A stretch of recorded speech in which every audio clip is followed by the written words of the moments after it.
En solo unas pocas horas más, de 10 vehículos blindados rusos avanzados valorados en decenas de millones de dólares fueron completamente aniquilados. Decenas de tropas de élite de fusileros motorizados y elementos de apoyo de la VDB, tropas aerotransportadas, fueron perdidos. Su asalto se estrelló contra una defensa inquebrantable. Pero lo más impactante no fue la magnitud de la destrucción en el este de Ucrania el 18 de agosto de 2025. No fue la velocidad con la que un asalto combinado de mediano a gran escala fue desmantelado. Hoy te mostraré cómo una red de drones de bajo costo, artillería de precisión y una voluntad inquebrantable dejaron obsoleta una punta de lanza blindada moderna. Te mostraré cómo la propia naturaleza del combate terrestre fue reescrita en el lodo y los bosques de la línea del frente.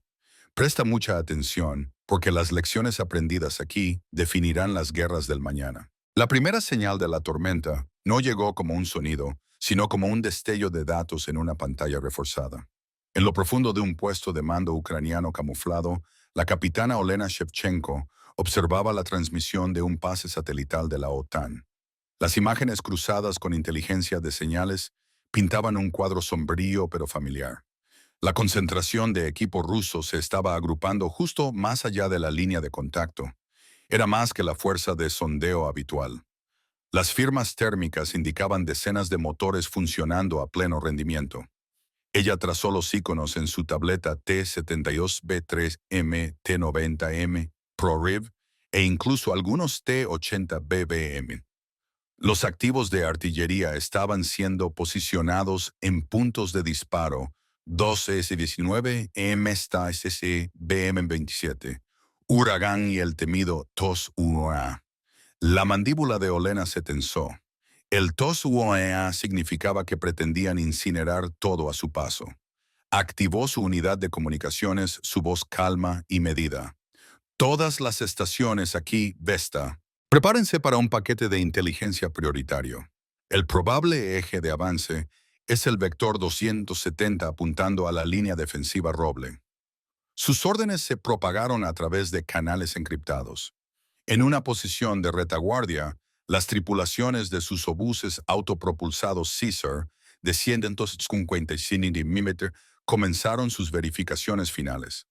Los artilleros realizaron diagnósticos en los sofisticados sistemas de control de fuego, asegurándose de poder recibir y procesar datos de puntería en segundos.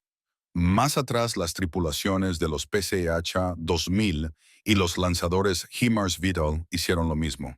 Toda la red de artillería cobraba vida a un gigante dormido, despertado por un susurro digital. Antes de sumergirnos en el caos que se desató en esos cinturones forestales, dime desde dónde estás viendo esto, porque lo que los defensores ucranianos desataron a continuación cambió todo lo que creíamos saber sobre la guerra antitanques.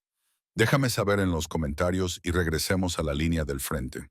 A pocos kilómetros del puesto de mando, en un refugio excavado en la ladera de un barranco, el sargento Pablo Kovalenko, con el indicativo Cook o Cuervo, trabajaba con intensidad silenciosa. El aire olía a tierra húmeda, ozono y soldadura. A su alrededor su equipo ensamblaba su bandada. No eran los elegantes y sofisticados Bayraktar TB2 que volaban alto. Eran drones FP, los caballos de batalla de esta guerra. Algunos eran kamikazes estándar, un marco simple, un motor, una cámara y una ojiva de RPG sujeta con bridas y cinta adhesiva. Pero Crook estaba preparando los especiales.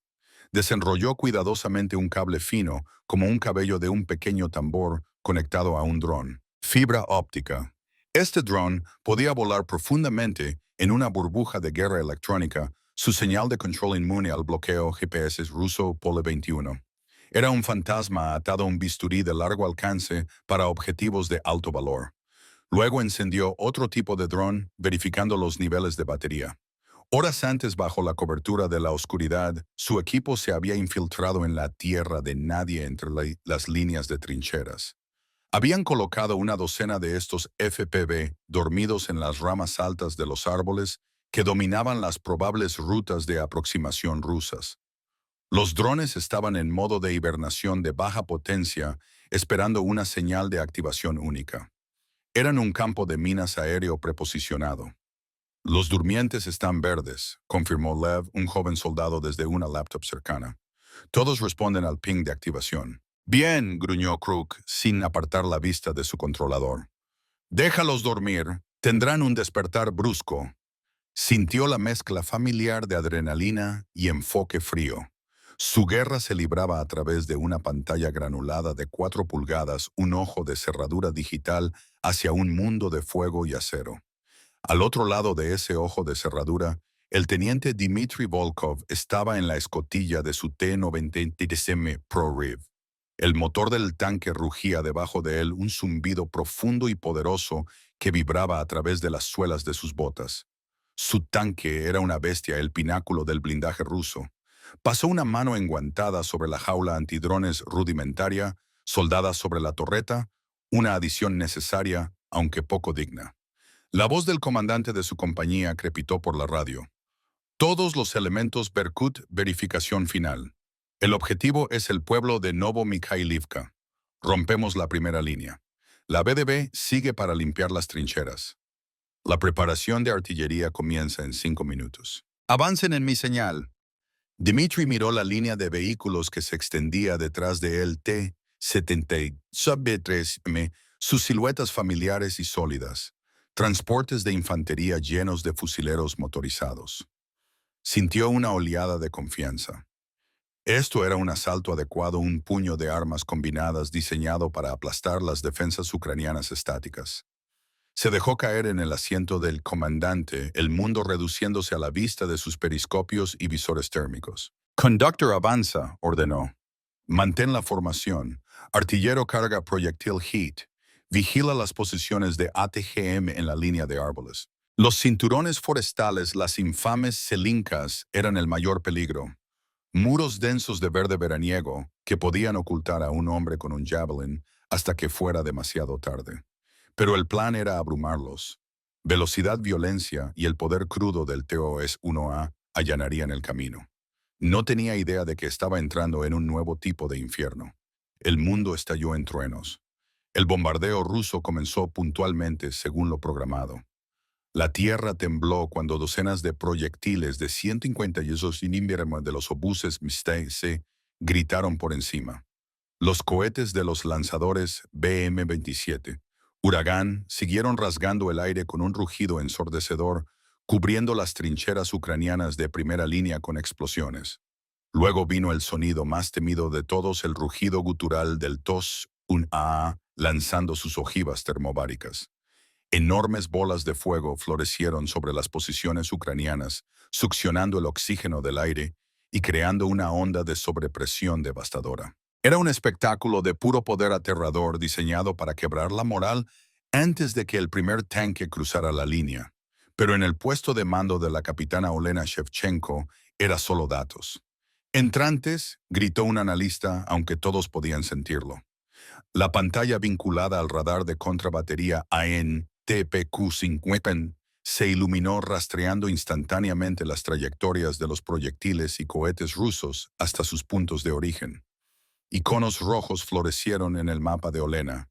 «Los tenemos», dijo su voz cortando el ruido. «Batería alfa paquete de objetivos 1. Batería mixta es en la cuadrícula 48.71, fuego a discreción». A kilómetros de distancia, los Caesar SPH, que ya se habían movido de sus posiciones anteriores, giraron sus largos cañones. En 90 segundos desde la caída del primer proyectil ruso, rondas de 155 mm estaban surcando el cielo en respuesta. «Batería Bravo», continuó Olena. «Paquete de objetivos 2. Cluster Huracán. Coordenadas fijadas». Los PCH-2000 se unieron al coro. Era un duelo mortal de alta velocidad, librado con matemáticas y explosivos de alta potencia. La artillería rusa era poderosa, pero también era un faro y la red ucraniana estaba escuchando. Mientras el fuego de contrabatería comenzaba a caer sobre las líneas de artillería rusas, la columna de Dmitry avanzó. Un vehículo de limpieza de minas UR-77, Meteorit, se adelantó disparando su carga de línea propulsada por cohete. El cordón explosivo se desplegó a través del campo y detonó con una explosión lineal masiva despejando un camino a través de posibles campos de minas. Era una exhibición impresionante, aunque cruda de poder ofensivo. El T-90M rodó por el carril despejado sus visores térmicos, atravesando el humo y el polvo. Dmitri escaneó la línea de árboles, su corazón latiendo con fuerza. Las posiciones iniciales ucranianas parecían destrozadas por el ataque del TOS-1. El plan estaba funcionando. Entonces su artillero gritó: «Drones a las 11 en punto, vienen bajo». Dmitri lo vio en sus propios visores, una pequeña forma de 4 hélices increíblemente rápida. No era un Orlan 10 de reconocimiento, era un cazador. Antes de que la ametralladora coaxial pudiera girar el dron FPV, se estrelló contra el T-72B3M a su izquierda. La explosión fue impactante, un chasquido agudo seguido de una columna de humo negro desde la cubierta del motor del tanque. El T-72 se detuvo inutilizado. Otro a las 2 en punto. Este venía por él. El sistema de protección activa de eliminación suave Stora 1 del T-90M disparó automáticamente una salva de granadas de humo, intentando ocultar el tanque en una nube de aerosol. El piloto del dron, momentáneamente cegado, pasó de largo. Pero fue un alivio temporal. Desde los árboles, una línea roja silenciosa salió disparada. Un misil Stugna P, guiado por un operador oculto. No estaba dirigido al fuertemente blindado T-90M de Dmitri. Se estrelló contra un camión KAMAZ 663 AT que transportaba municiones para la infantería. La explosión secundaria fue inmensa, una bola de fuego catastrófica que engulló el vehículo y envió una onda expansiva a lo largo de la columna. El asalto apenas tenía 5 minutos de iniciado y ya estaba descendiendo al caos. En su refugio, Crook era un torbellino de movimiento controlado. «Lev, despierta a los durmientes», ordenó. En la laptop, Lev envió la señal de activación. En los árboles sobre la columna rusa que avanzaba una docena de drones FPV, cobraron vida. Sus hélices zumbaron y cayeron de sus perchas como avispas enfurecidas. Para las tripulaciones de tanques rusos fue una pesadilla hecha realidad. Los drones parecían materializarse de la nada. Uno se estrelló contra la parte superior de un T-80 BBM. La jaula antidrones, una simple rejilla metálica, logró detonar la ojiva RPG prematuramente, salvando al tanque de una destrucción catastrófica. Pero otro dron, pilotado por un operador más experimentado, ignoró la jaula. Se lanzó hacia abajo y luego ascendió en un bucle golpeando la parte trasera vulnerable de la torreta. El chorro de carga hueca perforó el blindaje más delgado y un humo espeso comenzó a salir del anillo de la torreta. Dmitri observó horrorizado cómo la tripulación abandonaba el tanque corriendo lejos de su máquina en llamas. Su radio era un caos de gritos de pánico. «¿Estamos recibiendo impactos de todos lados? No los veo. Son demasiado pequeños, demasiado rápidos. Mis ópticas están fuera». Desde las trincheras ucranianas que habían sido evacuadas en gran medida antes del ataque del TOS-1A, los equipos de infantería reaparecieron. Un misil NLL salió disparado desde una zanja golpeando otro T-72B3M en su torreta, causando una explosión instantánea. Un equipo de Javelin adquirió un blanco en el T-90M de Dmitri. El tono agudo en el lanzador era el sonido de la muerte inminente. El misil se disparó hacia arriba, un perfil de ataque superior diseñado para derrotar el blindaje frontal más grueso. El instinto de comandante de Dmitri gritó: «Conductor a la derecha a toda velocidad».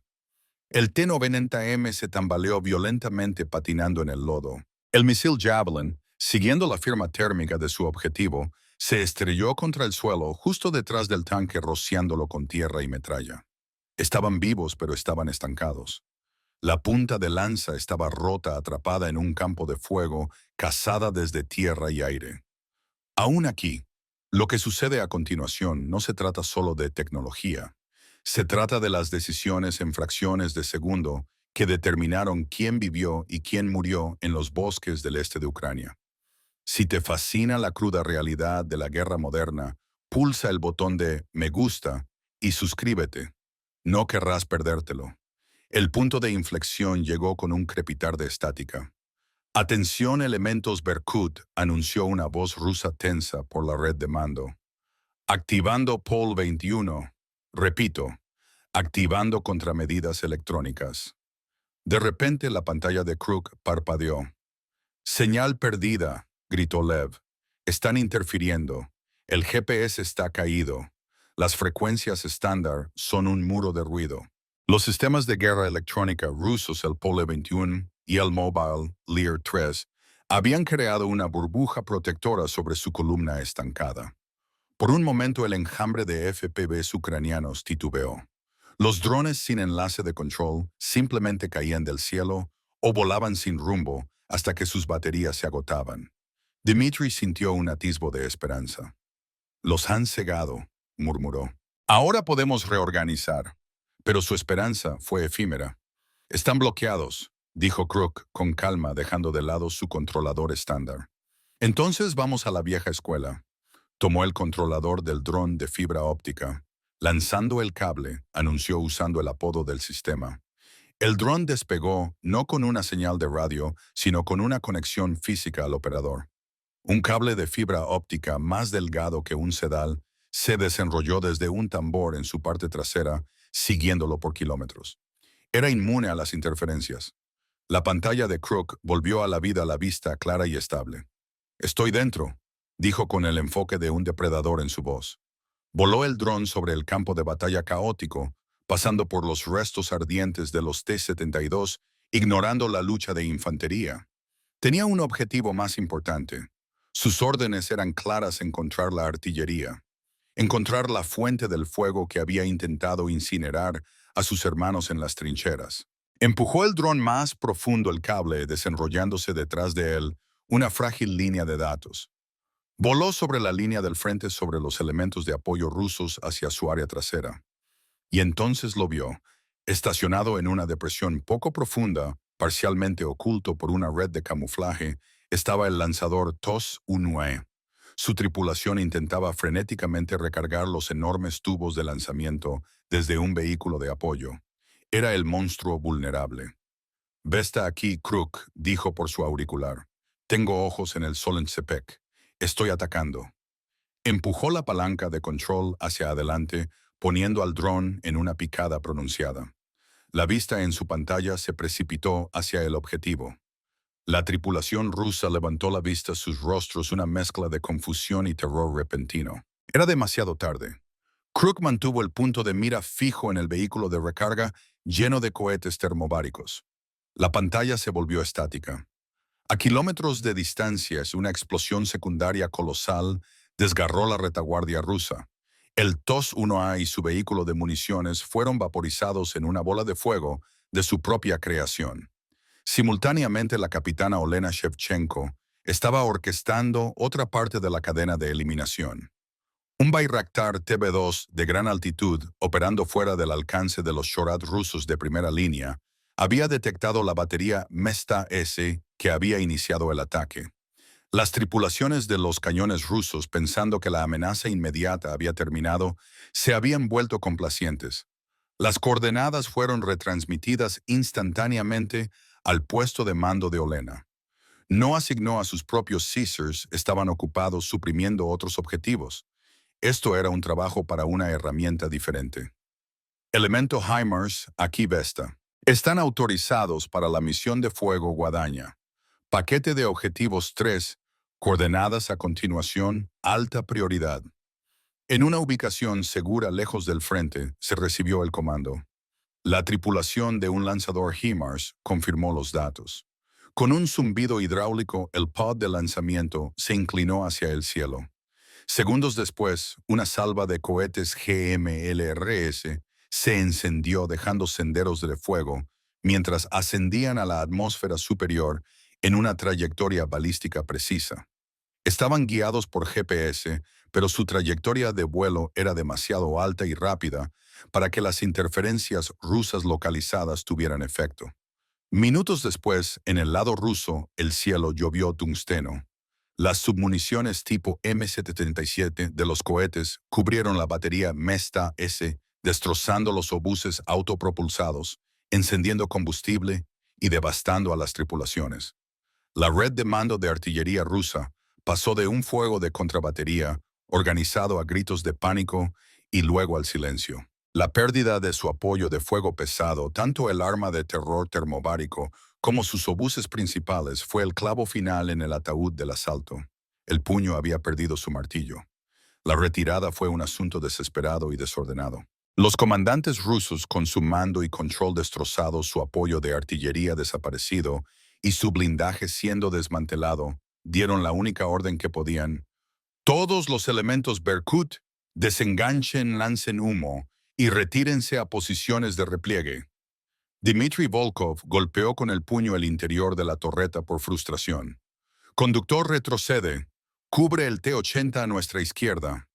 Su T-90M expelía un humo espeso, creando una pantalla temporal mientras se retiraba de la zona de muerte. Podía escuchar el zumbido de más FPVs, un sonido que perseguiría sus sueños.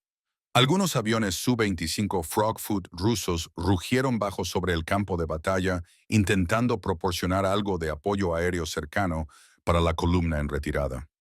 Lanzaron cohetes contra las trincheras ucranianas, pero fue más un gesto de desafío que un ataque efectivo.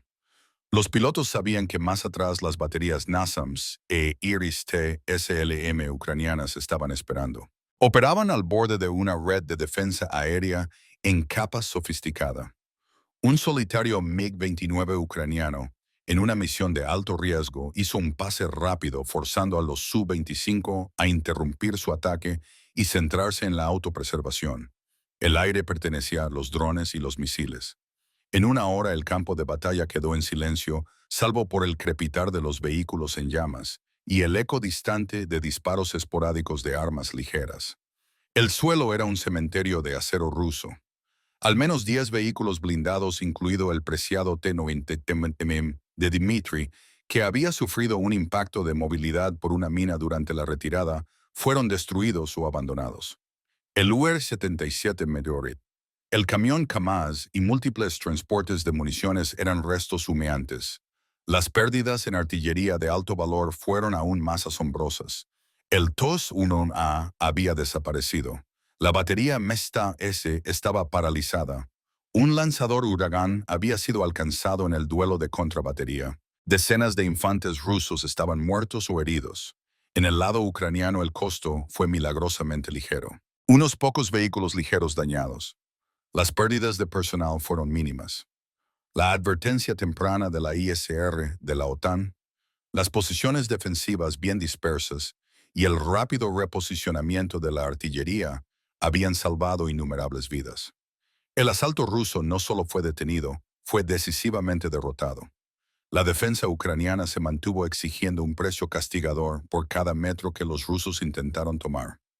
Dentro de su T-90M, ahora inmóvil y silencioso, Dmitry esperaba al equipo de recuperación. Su artillero estaba aplicando un vendaje de campaña al brazo del conductor herido por metralla, que había perforado la placa del suelo. Los sistemas avanzados de su tanque, los visores térmicos, la computadora de control de fuego, el telémetro láser estaban apagados. Había comandado uno de los tanques más poderosos de la Tierra y había sido derrotado por hombres con controles de videojuegos y explosivos atados a marcos de plástico.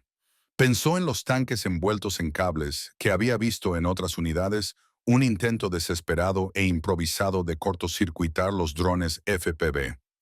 Era una respuesta patética a un cambio fundamental en la guerra. Su entrenamiento, su doctrina, toda su carrera estaba construida alrededor del concepto del tanque como el rey del campo de batalla. Hoy el rey había sido abrumado y humillado por insectos. Activó su radio, su voz pesada por el agotamiento y la derrota. Berkut 1 aquí, Berkut 4. Estamos inmóviles en la cuadrícula, solicitando recuperación. La tripulación está bien. En su puesto de mando, Olena Shevchenko tomó un largo sorbo de café frío. La adrenalina comenzaba a desvanecerse, reemplazada por una satisfacción cansada. Su pantalla mostraba las secuelas. Los iconos azules que representaban a sus unidades estaban intactos, reposicionándose para evitar ataques de represalia. Los iconos rojos que representaban al enemigo estaban destrozados y en retirada. El ANTPQ-50 estaba en silencio, su trabajo terminado por ahora. Sus tripulaciones de Caesar ya estaban realizando mantenimiento, limpiando los cañones calientes y preparándose para la próxima misión de fuego. En esta guerra no había descanso. La coordinación había sido impecable. Los quadcopters de reconocimiento habían proporcionado un seguimiento inicial. El Bayraktar TB-2 había encontrado los objetivos profundos. Los FPVs de Crook habían actuado como asesinos de primera línea. Su artillería y los HIMARS habían sido los francotiradores de largo alcance. Fue una sinfonía de destrucción dirigida a través de una red de pantallas y radios. Sabía que los rusos se adaptarían. Siempre lo hacían. Traerían más guerra electrónica, mejores sistemas SHORAD como el Tor M2 y el Pantsir S-1, y los empujarían con los grupos de asalto la próxima vez. Pero los ucranianos también se adaptarían. Ya estaban desarrollando nuevas tácticas de drones nuevas, contramedidas, nuevas formas de aprovechar su ventaja tecnológica y su ventaja de jugar en casa. Esta batalla fue un solo punto de datos, pero fue decisivo. Crook y su equipo estaban recuperando su equipo, empacando para moverse a una nueva posición antes de que su ubicación pudiera ser localizada. Lev estaba descargando el metraje del grabador de vuelo del dron de fibra óptica. Los últimos segundos de la existencia del TOS-1A serían recortados, editados y subidos en una hora. Era un trabajo sombrío, pero era una parte vital de la guerra de información. Cada tanque ruso en llamas era un golpe al ánimo enemigo y un impulso al propio. Era una prueba de que podían ganar. Crook limpió la lente de un nuevo dron FPV. Pensó en los tanquistas rusos. No los odiaba, no individualmente. Eran solo hombres siguiendo órdenes, atrapados en la misma picadora de carne que él. Pero estaban en su hogar. Intentaban destruir su país. Y así continuaría cazándolos desde el cielo, una transmisión de video granulada a la vez. Era un sargento de las Fuerzas Armadas de Ucrania, pero su verdadero papel era algo nuevo. Era un pastor de un nuevo tipo de rebaño, y sus lobos volaban con baterías de polímero de litio. La cadena logística que lo apoyaba era un testimonio de esta nueva realidad. No eran solo proyectiles y combustible. Era un flujo constante de marcos de drones, motores, baterías, cámaras y aletas de bombas impresas en 3D, provenientes de talleres en toda Ucrania y el mundo. Era una cadena de suministro descentralizada, resistente e innovadora que el rígido ejército ruso luchaba por comprender y mucho menos contrarrestar. Las lecciones estratégicas del enfrentamiento del 18 de agosto fueron claras e innegables. No fue solo una defensa exitosa, fue una validación de una nueva doctrina militar. La era del dominio tradicional del blindaje de las cargas masivas de tanques rompiendo líneas había terminado, o al menos era condicional. Los tanques y vehículos blindados, sin importar cuán avanzados fueran ahora, eran profundamente vulnerables en un campo de batalla saturado de drones. Su supervivencia ya no estaba garantizada por un blindaje grueso y un cañón poderoso.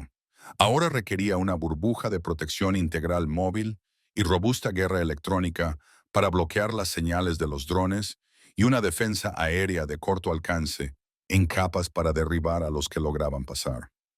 Los rusos tenían estos sistemas, pero no lograron desplegarlos de manera efectiva, dejando su punta de lanza blindada, expuesta y desnuda. Esta batalla demostró que una red de drones desechables de bajo costo, cuando se coordinaba hábilmente con sistemas heredados como la artillería de precisión, podía neutralizar activos de alto valor con una eficiencia aterradora. El análisis costo-beneficio era brutal. Un tanque T-90M de varios millones de dólares, producto de un complejo industrial estatal masivo, podía ser desactivado o destruido por un dron FPV de $500 ensamblado en un garaje. Esta realidad asimétrica estaba remodelando la guerra terrestre en tiempo real. Envió un mensaje claro y urgente a las grandes potencias del mundo, cuyos ejércitos aún estaban construidos en gran medida alrededor de plataformas costosas y exquisitas. Debían adaptar su tecnología, su entrenamiento y su doctrina, o arriesgarse a sufrir el mismo destino que la columna rusa en ese bosque ucraniano. La red de artillería y drones era la nueva reina del campo de batalla.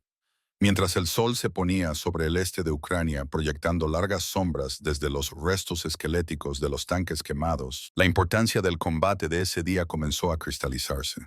Fue una victoria táctica para Ucrania, un golpe sangriento para las Fuerzas Armadas rusas, pero su importancia era mucho mayor.